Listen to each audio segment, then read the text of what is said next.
इसमें हमें देखना पड़ेगा कि हम क्या करने जा रहे हैं कोई काम। उसको देखने के लिए हमें कौन कौन से कदम उठाने पड़ेंगे, ये भी ध्यान रखना बहुत ज़रूरी है।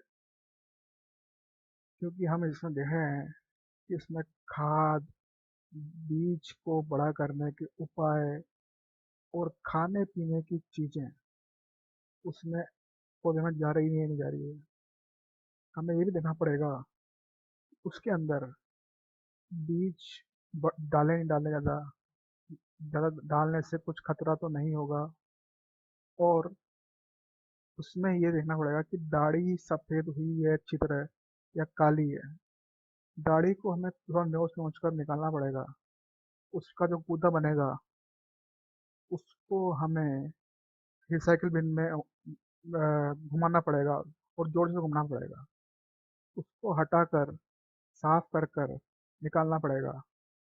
और उसमें ध्यान रखना पड़ेगा कि हमें उसके अंदर कोई बदबू नहीं आनी चाहिए।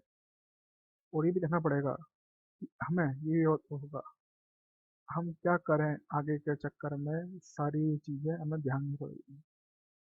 भाइयों बहनों, हमें इस बात का और ध्यान रखना पड़ेगा कि हम कम से कम खाएं। वो दूसरे लोग तो बहुत खाते हैं लेकिन हमें कम से कम खाना है और दुनिया को आगे बढ़ाना है।